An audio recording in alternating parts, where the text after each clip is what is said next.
باللہ من الشیطان الرجیم بسم اللہ الرحمن الرحیم قال رسول اللہ صلی اللہ علیہ وآلہ وسلم السلام قبل الکلام۔ نبی مہربان صلی اللہ علیہ وآلہ وسلم نے ارشاد فرمایا، بات کرنے سے پہلے سلام کر لینا چاہیے۔ عزیزان کرام، سلام گویا ایک دعا ہے اور باہمی الفت و محبت کو بڑھانے اور استوار کرنے کا بہت بڑا ذریعہ بھی ہے۔ آپ جب اپنے کسی بھائی سے ملتے ہوئے السلام علیکم کہتے ہیں تو اس کے معنی یہ ہوتے ہیں کہ خدا تم کو ہر قسم کی عافیت اور سلامتی سے نوازے اور میں تیری جان، مال، عزت، آبرو، اہل و عیال کا خیر خواہ ہوں۔ اللہ تعالیٰ تیرے دین و ایمان کو، دنیا و آخرت کو سلامت رکھے۔ جب السلام علیکم سے اس طرح کے جذبات کا عکس دوسرے بھائی کے دل و دماغ پر پڑے گا تو وہ بھی واپسی میں آپ کو محبت، پیار، خلوص سے جواب دے گا کہ وعلیکم السلام، تم پر بھی وہ دعا ہے جو تم نے میرے لیے کی، میں بھی تیرے جان و مال کا محافظ ہوں، میری طرف سے کوئی بھی خوف و خطرہ محسوس نہ کرو۔ قرآن پاک میں آتا ہے سورہ نساء کی آیت 86 میں، اور جب کوئی تمہیں دعا سلام کرے تو اس سے بہتر دعا دو یا پھر وہی الفاظ جواب میں کہہ دو۔ اس کا مطلب یہ ہے کہ اسلام کے جواب دینے میں بخل نہ کرو، بلکہ جواب میں اس سے بھی بہتر الفاظ ادا کرو، ورنہ کم از کم وہی الفاظ ضرور ادا کر دو۔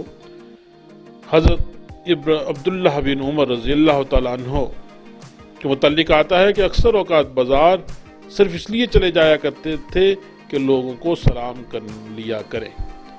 احادیث میں آتا ہے کہ حضرت عمران بن حسین رضی اللہ تعالیٰ عنہ سے مروی ہے کہ ایک محفل میں نبی مہربان صلی اللہ علیہ وآلہ وسلم خود تشریف فرما تھے کہ ایک آدمی آیا اور اس نے السلام علیکم کہا۔ آپ صلی اللہ علیہ وسلم نے سلام کا جواب دیا اور فرمایا 10 نیکیاں ملی۔ پھر ایک آدمی آیا اور اس نے السلام علیکم ورحمۃ اللہ کہا۔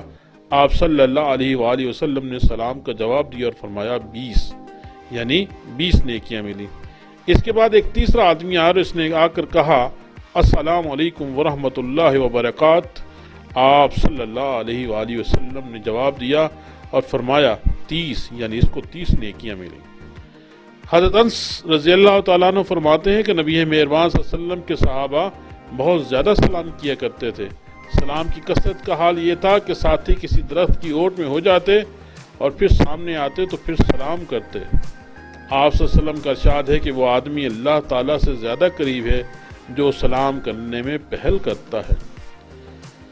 آپ صلی اللہ علیہ وسلم کا ارشاد ہے کہ ایک مسلمان کا دوسرے مسلمان پر یہ حق ہے کہ جب اپنے مسلمان بھائی سے ملے تو اس کو سلام کرے۔ آپ صلی اللہ علیہ وسلم کا ارشاد ہے کہ سواری پر چلنے والا پیدل چلنے والوں کو اور پیدل چلنے والا بیٹھے ہوئے لوگوں کو اور تھوڑے آدمی زیادہ آدمیوں کو سلام کرنے میں پہل کرے۔ آپ صلی اللہ علیہ وآلہ وسلم کا ارشاد ہے کہ ایک مسلمان کے دوسرے مسلمان پر 5 حقوق ہیں، جن میں سے ایک سلام کا جواب دینا۔ آپ صلی اللہ علیہ وسلم کا ارشاد ہے کہ بہتر اسلام یہ ہے کہ تم دوسروں کو کھانا کھلاؤ اور ہر ایک کو سلام کرو، خواہ تم جانتے ہو یا نہیں جانتے۔ آپ صلی اللہ علیہ وسلم کا ارشاد ہے کہ کیا میں تمہیں ایک ایسی چیز نہ بتاؤں جس پر تم عمل کرو تو ایک دوسرے سے محبت کرنے لگو، اور وہ عمل یہ ہے کہ اپنے درمیان سلام کو پھیلایا کرو، یعنی کثرت سے ایک دوسرے کو سلام کیا کرو۔ آپ صلی اللہ علیہ وسلم کا ارشاد ہے کہ اے لوگو، سلام کو پھیلاؤ، لوگوں کو کھانا کھلاؤ، رات کو جب لوگ سو رہے ہوں تو اس وقت اٹھ کر تہجد کی نماز پڑھو، تم جنت میں سلامتی کے ساتھ داخل ہو جاؤ گے۔ میرے پیارے بھائیو، اسی طرح ایسے کچھ حالات بھی ہیں جن میں سلام کرنے سے پرہیز کرنا چاہیے۔ نمبر 1، جب لوگ قرآن و حدیث پڑھنے، پڑھانے یا سننے میں مصروف ہوں۔ نمبر 2، جب کوئی خطبہ دینے اور سننے میں مصروف ہو۔ نمبر 3، جب کوئی اذان یا تکبیر کہہ رہا ہو۔ نمبر 4، جب کسی مجلس میں کسی دینی موضوع پر گفتگو ہو رہی ہو یا کوئی کسی کو دینی احکام سمجھا رہا ہو۔ نمبر 5، جب استاد پڑھانے میں مصروف ہو۔ نمبر 6، جب کوئی قضاء حاجت کے لیے بیٹھا ہو یعنی واش روم وغیرہ میں موجود ہو۔ نمبر 7، جب کوئی فسق و فجور اور خلاف شرع لہو لعب میں مبتلا ہو کر شریعت کی خلاف ورزی کر رہا ہو۔ نمبر 8، جب کوئی گالی گلوچ بیہودہ بکواس اور فحش مذاق کر رہا ہو۔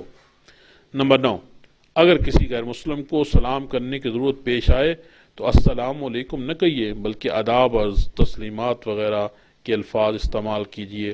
ہر کل کے نام نبی مہربان صلی اللہ علیہ وسلم نے جو مکتوب بھیجا تھا اس میں سلام کے الفاظ یہ تھے، سلام ہے اس پر جو ہدایت کی پیروی کرے۔ صدق اللہ العظیم، آمین ثم آمین۔